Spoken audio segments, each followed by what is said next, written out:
Speaker साहब, मेरा कोई किसी से लड़ाई नहीं है। मैं पहले दिन से जब यहां आया हूं, तकरीर नहीं करने दी मुझे। जब मैं बात करता हूं शोर मचता है, गलत बातें करती है। मेरी किसी से कोई लड़ाई है?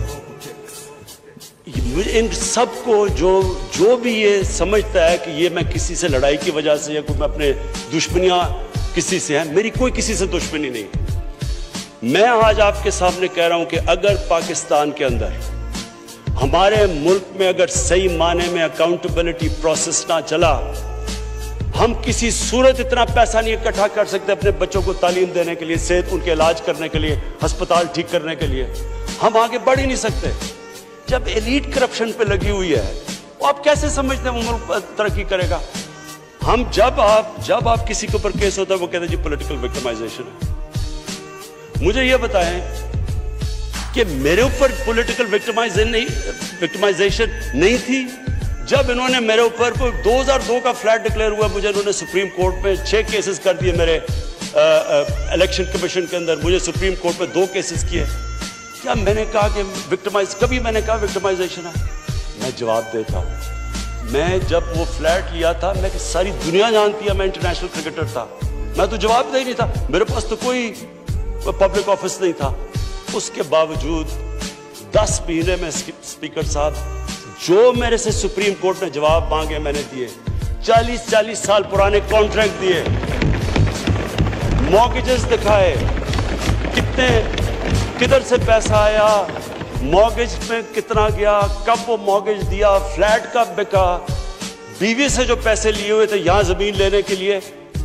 आपको पता है सुप्रीम कोर्ट ने मेरे से पूछा कि जनाब आप बताएं, साबित करें कि आपने बीवी को पैसे वापस किए थे। वो बीवी ने ईमेल दे रही है कि हाँ इसने पैसे वापस किए थे। उन्होंने कहा नहीं सबूत दो। ये कभी हुआ ही नहीं है ऐसे कि वो बीवी कह रही है पैसे, वो कहते नहीं। बैंक स्टेटमेंट्स निकाल के दी 15 साल पुरानी, जो मेरा ट्रांजैक्शन बीवी के साथ था, मनी ट्रेल दी, सारा जो पैसा वहां से हलाल की कमाई का बाहर से पाकिस्तान लेके आया, उसकी मनी ट्रेल दी। स्पीकर साहब, कोई मैंने कमाल नहीं किया। ये हर उस मुल्क में जिसमें जेन्युइन डेमोक्रेसी है, वहां एक लीडर को जवाब देना पड़ता है, क्योंकि वो अमानतदार होता है, वो पब्लिक के पैसे का अमानतदार होता है। ये कोई विक्टिमाइजेशन नहीं है। और ये जो नैब है, ये हमने तो नहीं नैब बनाई, एक आदमी हमने भर्ती नहीं करवाया। नैब तो पुरानी है, 90% केसेस भी पुराने हैं, लेकिन गालियां हर रोज मुझे पड़ती हैं कि जनाब देखें इमरान खान ने ये कर दिया, वो कर दिया। देखें स्पीकर साहब, मैं चाहता हूं कि हमारी पार्लियामेंट चले, मैं चाहता हूं कि डिबेट हो सही, क्योंकि डिबेट के बगैर आइडियाज तराशे नहीं जाते। डिबेट सबसे इंपॉर्टेंट चीज डेमोक्रेसी की अकाउंटेबिलिटी और मेरिट के बाद तीसरी चीज है, वो डिबेट होती है। यहां डिबेट ही नहीं हो सकती। जब बात करो वो शुरू हो जाते हैं कि जी वो नैब न्याजी नेक्सस या कभी कुछ शुरू हो जाता है। यानी इस तरह तो बोल देखे ना स्पीकर साहब, मैंने तो नहीं नैब बनाई।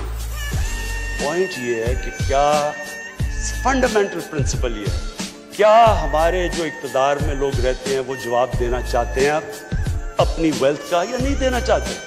और अगर वो नहीं देना चाहते तो बाकी क्यों देंगे? आप जो कल्चर होता है वो ऊपर से सेट होता है। वो कहते हैं the fish rots from the top. जब ऊपर से खराब होता है तो सारा माशरा नीचे तक तबाह हो जाता है। करप्शन का स्पीकर साहब नंबर 1 प्रॉब्लम ये होता है कि मुल्क में जो पैसा ह्यूमन डेवलपमेंट में जाना होता है वो लोगों की जेबों में चला जाता है। नंबर 2 प्रॉब्लम ये होता है क्योंकि चोरी का पैसा होता है वो मुल्क में नहीं आप रख सकते, वो आपको मुल्क से बाहर भेजना पड़ता है। तो मैं सिर्फ ये कंक्लूड करता हूँ स्पीकर साहब, मैं अपनी ऑपोजिशन से बड़े रिस्पेक्ट से कहना चाहता हूँ, मेरी कोई किसी से दुश्मनी नहीं है, ना मैं कोई बदला लेना चाहता हूँ।